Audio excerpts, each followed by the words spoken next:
भगवान कभी राजा नहीं बने, ना तो मथुरा के राजा बने ना द्वारिका के राजा बने। ठाकुर जी ने सदा राज्य गद्दी पर उग्रसेन को ही बैठाया, कंस के पिताजी, उनका राज्य तिलक किया, मुकुट पधरा दिया, परंतु सब लोग मानते राजा ठाकुर जी को ही थे, राजा धीराज ठाकुर जी को ही कहते, पर सिंहासन पर नाना जी को बैठाया। भगवान पूरी मथुरा को व्यवस्थित करके उज्जैन पढ़ने के लिए गए, सांदीपनी गुरुकुल, और वहां सांदीपनी उपाध्याय से भगवान ने संपूर्ण वेद अध्ययन किया। वहीं पर ठाकुर जी को एक मित्र मिले, उनका नाम सुदामा, जिनकी कथा हम कल सुनेंगे। सुदामा जी महाराज से भेंट हुई। ठाकुर जी लौट करके वापस आए, भगवान का मुंडन हो गया था विद्यालय में, चौड़ी चोटी रखी ठाकुर जी ने, बढ़िया लंबी शिखा ठाकुर जी ने धारण की। लौट करके आए, ठाकुर जी अब राजकुमार हैं मथुरा के। ठाकुर जी के चेहरे पर वो नूर नहीं है, वो प्रसन्नता नहीं है। क्यों? ब्रज की बड़ी याद आती है। अपने कक्ष की खिड़की में से केवल वृंदावन को देखते रहते हैं ठाकुर जी।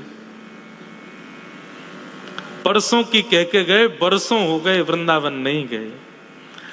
आज ठाकुर जी बहुत याद कर रहे थे, और आज ही देवकी मैया ने मन में विचार कियो, मेरो लाला इतना बड़ा होगा, आज तक अपने हाथ से भोजन नहीं पवायो, आज मैं अपने हाथ से पवाऊंगी। बलराम जी से पूछा, लाला को कहा पसंद है, जल्दी बता। बोले मैया लाला को तो एक ही चीज पसंद है। बोले कहा? रोटी के बीच में मक्खन धर दो, वहां मैंने एक मिश्री डाल दो, वो खवाए दो, वही लाला को प्रिय लगे।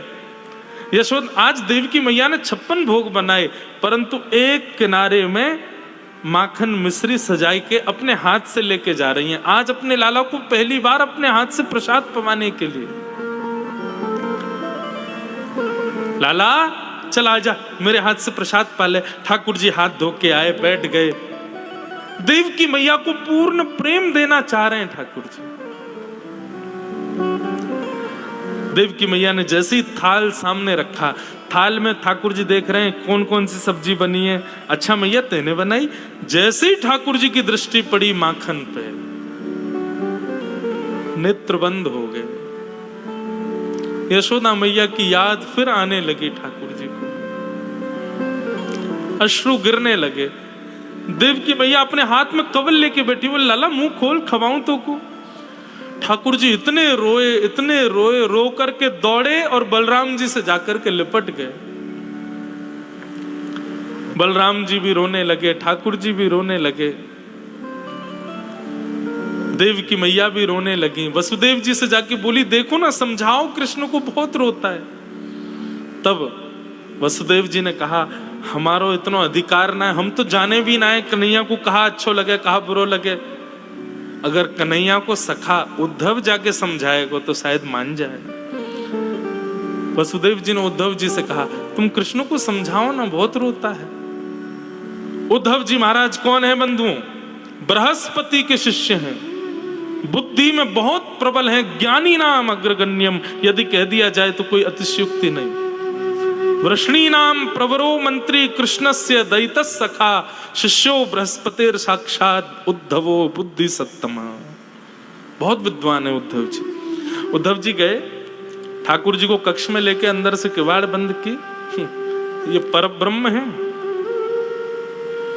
पूरे विश्व को ठाकुर जी आप सिखाते हैं कि चीज से डी अटैच होना सीखो, व्यक्ति किसी चीज में आसक्ति मत रखो, किसी वस्तु से आसक्त मत हो। और ये परब्रह्म की दशा देख रहा हूं मैं, जिसकी भ्रगुटी पर तीनों लोग नाचते हैं, आज वो उन गंवार ब्रजवासियों के लिए रो रहा है।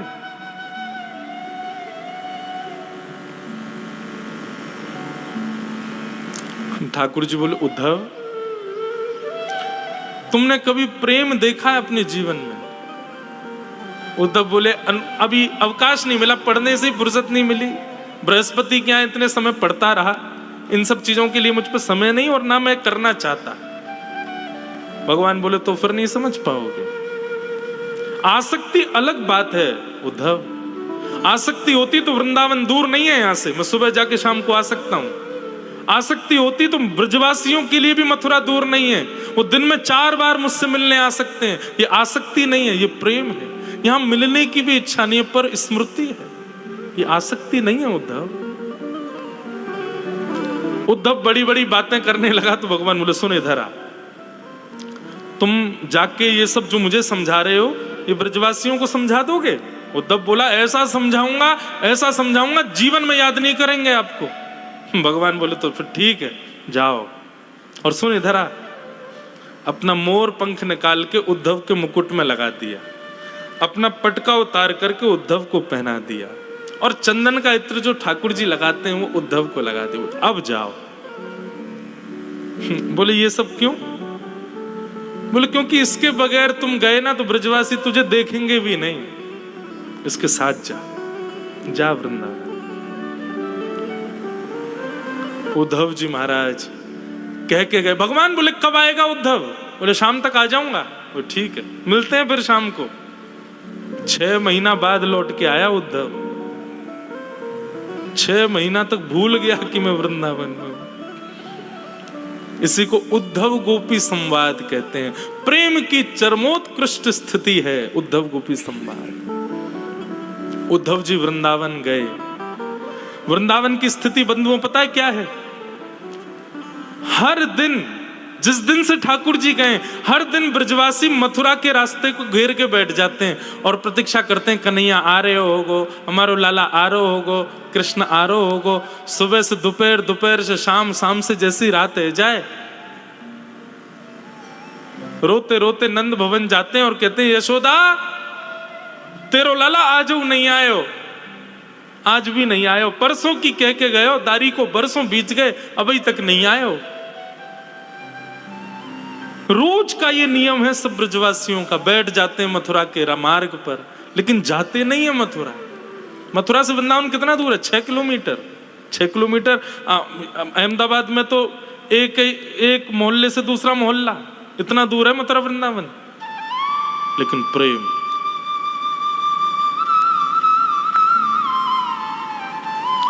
आज जैसे ही उद्धव जी का रथ आता दिखा, ओहो, रथ देखते ही मानो ब्रजवासियों के प्राण आ गए। सब दौड़ गए, बोले अरे लाला आगो, कन्हैया आगो, हमारो कन्हैया आगो, हमारो श्याम सुंदर आगो, हमारो मधुसूदन आगो।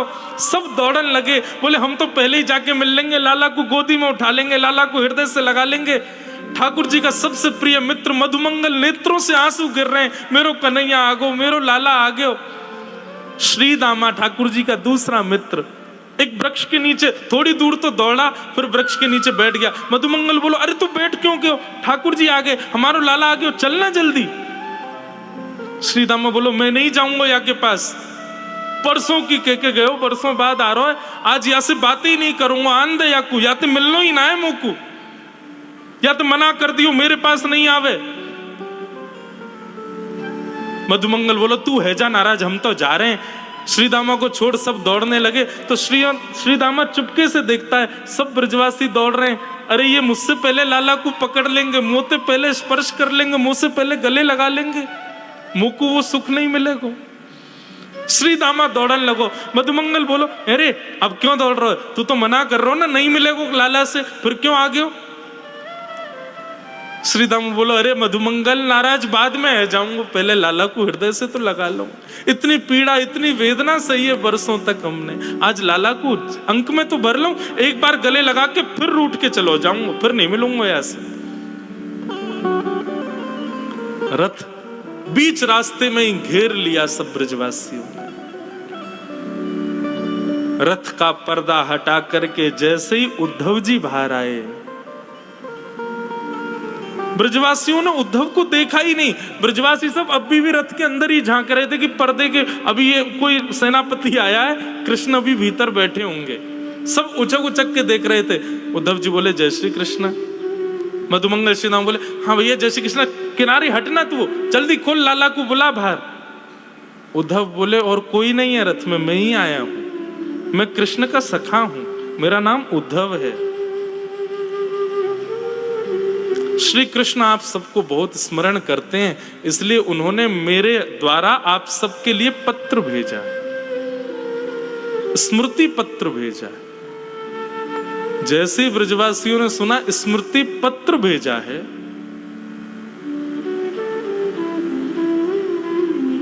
ब्रजवासी बोले वाह कन्हैया वाह, मान गए तेरे प्रेम को। वर्षों तक आयो नहीं, परसों को वादो करके, वर्षों बाद याद आई तो सखा भेज दियो स्मृति पत्र के संग।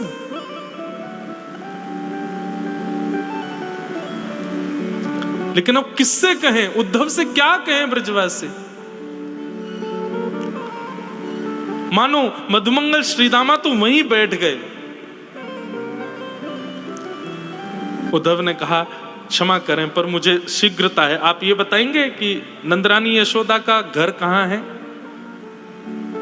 मधुमंगल बोला नदी दिख रही है, इसके किनारे किनारे चले जाओ, इस नदी का जहां उद्गम है ना वही है नंदरानी यशोदा का घर। बोले नदी का उद्गम घर से? नदी तो पहाड़ों से आती है, घर से कौन सी नदी आती है? मधुमंगल बोला तुम नहीं समझोगे। रोज कृष्ण विरह में ब्रज की गोपियां नंदरानी यशोदा आपस में मिलजुल करके कन्हैया की लीलाओं का चिंतन करती हैं, रुदन करती हैं। वर्षों से रो रही उन गोपियों के नेत्रों के अश्रु नदी बन के बह रहे हैं। उद्धव जाओ, इसका उद्गम जाए वही नंद भवन। उद्धव को पहला झटका तो वहीं लगा। उद्धव के विचार में भी नहीं था ऐसा प्रेम होगा ब्रजवासियों का।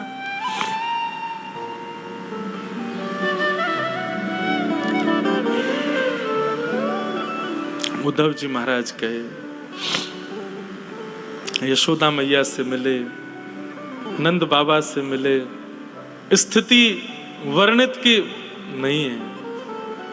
भागवत में फिर एक गीत आता है, उसको भ्रमर गीत कहते हैं। बहुत सुंदर प्रसंग है बंधुओं ये उद्धव ब्रज गमन। गोपियां आपस में चर्चा कर रही हैं, उद्धव बैठ करके सुन रहे हैं। कोई गोपी कह रही है कल तो कन्हैया ने मेरी मटकी फोड़ दी। मैंने कही अरे लाला तेने मटकी क्यों फोड़ी? बोले तू नहा के ना आई ना, हमारे तो नवा दियो मैंने। कोई गोपी कुछ बता रही है, कोई गोपी कुछ बता रही है। सबकी बातें उद्धव सुन रहे हैं। सबके बीच में बैठी श्री जी, किशोरी जी, राधा रानी से किसी गोपी ने पूछा, बोले श्री जी हम सबके स्वप्न की बात आप सुन रही हो, आप अपने स्वप्न की भी तो बताओ, आपके स्वप्न में श्याम सुंदर कैसे आते हैं? किशोरी जी मंद मुस्का के बोले तुम बड़ी सौभाग्यशाली हो कि तुमको स्वप्न आता है, क्योंकि तुमको नींद आती है। पर जादना से कन्हैया गयो है, मेरी तो नींद ही वाके संग चली गई, मुझको सपने ही ना आवे। नींद ही ना आवे तो सपनों कैसे आवेगो, और सपनों ना आवे तो तुम्हें बताऊं कैसे? ये सब भाव बैठ करके उद्धव सुन रहा है। तब मधुपक तब बंधो माश प्रशांग्रिम सपत्न्याः कुछ विलुलित माला कुंकुमश्मश्रुभिर्न बृहतु मधुपतिस्तन्मानिनी नाम प्रसादम यदु सदसि विडंब्यम यस्य दूतस्त्वमिद्रक। गोपियों ने एक गीत गाया जिसको भ्रमर गीत कहते हैं। मानो गोपियों को उद्धव दिख गया था कि उद्धव बैठा है, लेकिन सीधे उद्धव से ना कह के एक भौरा उड़ता हुआ आया। तो भौरे को कहते हैं अरे देखो ये काला है, जरूर कृष्ण का मित्र होगा। अब उद्धव को केंद्र में लेकर के गोपियां उस भौरे से बात करती हैं, उसी को भ्रमर गीत कहते हैं।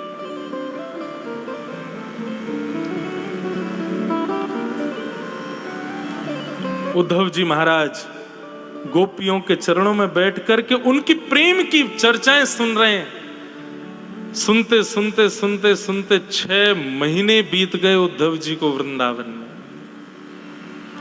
और 6 महीने बाद जब स्थिति ये हो गई कि उद्धव जी स्वयं को भी गोपी मानने लगे, स्वयं भी कृष्ण विरह में रुदन करने लगे, स्वयं भी कृष्ण विरह आतुर होकर के गलियों में विचरण करने लगे, तब उद्धव जी को याद आया कि अरे मैं गोपी नहीं हूं, मैं उद्धव हूं। दौड़े मथुरा की ओर। भगवान के कक्ष में पहुंच गए, हाथ पकड़ लिया। उद्धव जी की दशा बिल्कुल बिगड़ चुकी थी। उद्धव जी ने हाथ पकड़ा, बोले चलो मेरे साथ। भगवान बोले उद्धव तू तो शाम को आ रहा था भाई, 6 महीना बाद लौट के आया है, क्या हुआ? ब्रज में सब ठीक है ना? तू तो कह रहा था ब्रजवासियों को बड़ी शिक्षा दे के आऊंगा, भूल जाएंगे आपको, ऐसा ऐसा बड़ी बड़ी बातें, क्या रहेगा, कहां गया सब? उद्धव घुटनों पे गिर गया, रोने लगा, बोले नाथ क्षमा कर दो, मैंने ज्ञान से श्रेष्ठ कभी किसी को नहीं माना, पर आज मैंने समझा कि जीवन का उद्देश्य तो ये प्रेम है जो ब्रजवासी आपसे करते हैं नाथ। मैं आपसे हाथ जोड़ के प्रार्थना करता हूं, भीख मांगता हूं, मुझे बस एक बात दे दो, एक वचन दे दो। ठाकुर जी बोले क्या चाहिए बता? आप ब्रज से बाहर मत जाओ, नहीं है जरूरत महाभारत युद्ध की, नहीं है जरूरत गीता ज्ञान की, आप कहीं मत जाओ, आप ब्रज में रहो। इन ब्रजवासियों को छोड़ने को आपका अधिकार नहीं है ठाकुर जी, मर जाएंगे आपके विरह में। ये वचन दे दो मुझको बस, आप मत जाओ कहीं, मैं संभाल लूंगा सब, आप रहो वहीं पे। देवकी को मैं संभालूंगा, वसुदेव जी को मैं संभालूंगा, पूरी द्वारिका नगरी मैं बसाऊंगा, सब कार्य आपके जो है सब मैं करूंगा, पर आप इन ब्रजवासियों के पास रहो, आप इनसे दूर मत जाओ। ठाकुर जी ने हृदय से लगा लिया, कस लिया उद्धव को। बोले उद्धव तुझे पता है मैंने तुझे वृंदावन क्यों भेजा? क्योंकि तू ज्ञानी तो बहुत है लेकिन प्रेमी नहीं था, अब तू प्रेमी हो गया। सुन, नेत्र बंद कर। उद्धव जी ने नेत्र बंद किए, वो बोले अब खोल के देख। जैसे ही खोल करके देखा तो पूरा ब्रजमंडल ठाकुर जी के कक्ष में ही बैठा था, मधुमंगल, श्रीदामा, सब गोपियां सब ठाकुर जी के चारों तरफ बैठे थे। उद्धव बोला ये सब क्या हो रहा है नाथ? ठाकुर जी बोले ये सब मुझसे दूर कभी नहीं रहते उद्धव, ब्रज सदा मुझ में बसता है और मैं सदा ब्रज में ही बसता हूं, हम कभी अलग नहीं होते। मुझे क्यों भेजा फिर ब्रज? ठाकुर जी बोले केवल प्रेम सिखाने के लिए, क्योंकि आगे की यात्रा में तू मेरे साथ रहने वाला है, तू ज्ञानी तो बहुत है, प्रेमी नहीं है, इसलिए प्रेम पढ़ाने के लिए। बंधुओं, लोग अर्जुन और उद्धव में यदि मुझसे पूछें कि भगवान का प्रिय कौन? उद्धव। अर्जुन को तो भगवान ने पढ़ाया था महाभारत में, लेकिन उद्धव की ट्यूशन टीचर तो हमारी श्री राधा रानी है, हमारी ब्रज की गोपियां, उन्होंने पढ़ाया, ब्रजवासियों ने सिखाया उद्धव को। अद्भुत है उद्धव।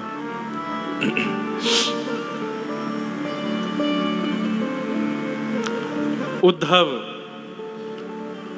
पता है आपको भागवत में भगवान क्या कहते हैं?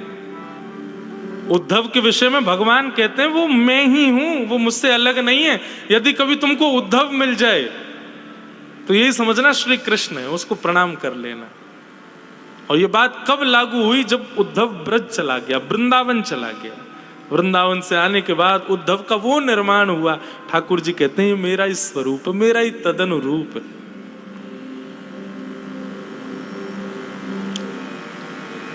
उद्धव जी महाराज यमुना जी के तट पर गए और अपना आंचल अपने वस्त्र के पल्लू को फैला करके उद्धव जी महाराज विधाता से कहते हैं कि आशाम हो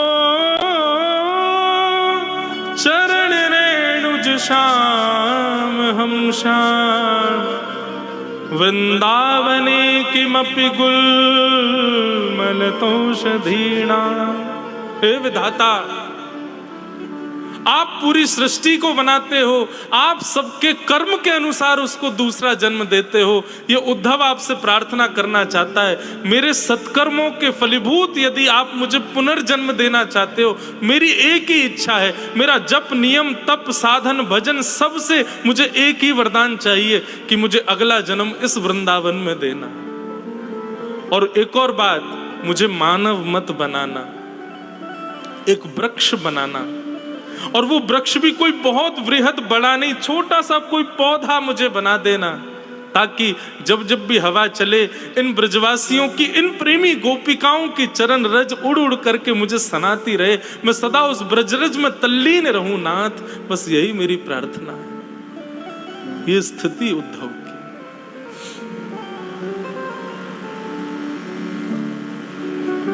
ऐसे उद्धव जी को हम प्रणाम करते हैं।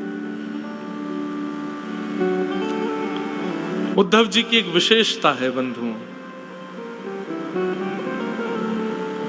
आपको पता है जब द्वारिका में यदुवंशियों को संतों ने श्राप दिया कि संपूर्ण यदुवंश नाश हो जाए, तो सारे यदुवंशी गए भगवान के पास और भगवान से कहा आप दुनिया के श्रापों को दूर करते हो, आपके खुद के परिवार को श्राप लग गया, ठाकुर जी इसको दूर करो।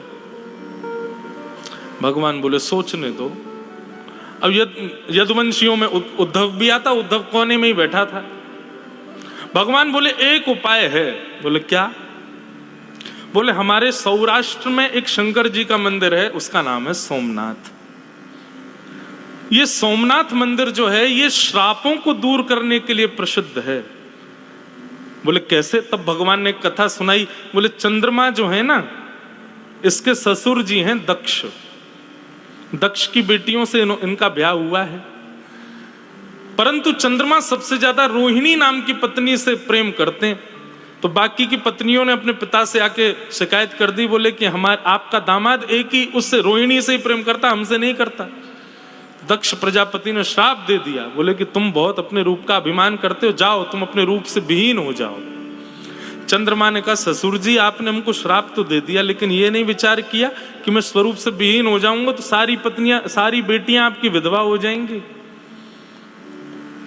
दक्ष बोले ये तो मैंने सोचा ही नहीं।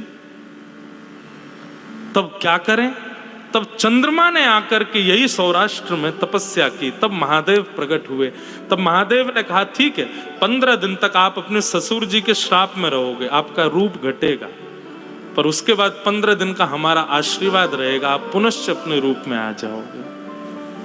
तो एकम से अमावस्या तक चंद्रमा श्राप में रहते हैं और पूर्णिमा तक फिर आशीर्वाद में रहते हैं। ये कथा भगवान सुना रहे हैं अपने सब कुल के लोगों को, यदुवंशियों को। बोले ऐसा भैया सोमनाथ है तो चलो नाव की व्यवस्था करो, द्वारिका से सब लोग नाव में बैठ कर के सौराष्ट्र जाएंगे, सोमनाथ भगवान का पूजन करेंगे, ब्राह्मणों को दान करेंगे और फिर वहां सोमनाथ भगवान हमारे श्राप को नष्ट कर देंगे। यदुवंशी नाचने लगे, जय हो, आनंद आ गए, जय हो बालकृष्ण की जय, द्वारिकाधीश की जय, हमारा श्राप दूर हो जाएगा। उद्धव भगवान को देख रहा था तिरछी नजर से। भगवान बोले क्या बात है? बोले इनको सबको जाने दो फिर बताऊंगा आपको। जब सब चले गए तब उद्धव बोला मैंने बहुत चतुर देखे लेकिन आप जैसा चतुर नहीं देखा मैंने। भगवान बोले क्या हो गया? बोले भगवान बहुत विद्वान है उद्धव। उद्धव बोले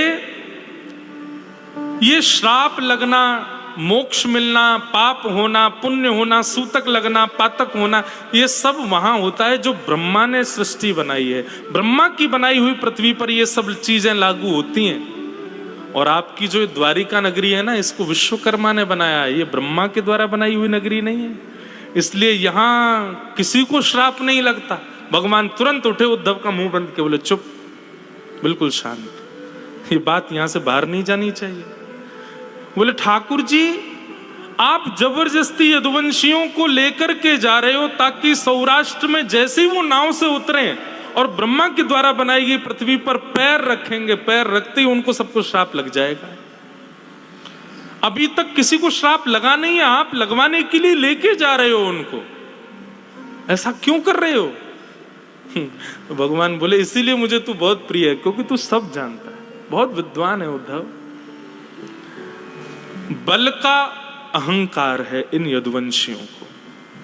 मैं इनके रिश्तेदार हूं, मैं इनका कुल का व्यक्ति हूं, भगवान इनके कुल में, इसका मद है इन लोगों को। और मैं अपनी लीला पूरी करके गया, इनको छोड़ गया तो यही भार बन जाएंगे पृथ्वी का, इसलिए मुझे करना पड़ेगा। उद्धव बोला तो चलो फिर। भगवान बोले कहां? बोले सौराष्ट्र। ठाकुर जी बोले तू नहीं जाएगा, हम सब जाएंगे, तू तो यहीं रहेगा, तू तो द्वारिका को संभालेगा ना। मतलब उद्धव को ठाकुर जी ने श्राप नहीं लगने दिया। और जब भगवान श्राप लगवा करके वापस आए, सब यदुवंशी आपस में लड़ झगड़ करके मर गए, तब भगवान ने उद्धव को भागवत धर्म का ज्ञान दिया और तब अपनी पादुकाएं प्रदान कर दी। बोले उद्धव तुम मेरे सबसे प्रिय हो, इसलिए मैं तुमको बहुत बड़ी जिम्मेवारी दे रहा हूं। मेरे जाते ही कलयुग आ जाएगा। भक्ति के प्रचार के लिए अब तुम बद्रीनाथ जाओ और बद्रीनाथ में नारद जी को भेज करके वेदव्यास जी से श्रीमद् भागवत की रचना करवाना, ताकि कलयुग में मानव कल्याण हो सके। यह है उद्धव, सामान्य नहीं। ऐसे उद्धव जी को हम प्रणाम करते हैं। आज बहुत दिन बाद, बहुत वर्षों बाद मैंने उद्धव गोपी संवाद केवल छुआ है, पता नहीं क्यों, बस छुआ है आज। प्रणाम।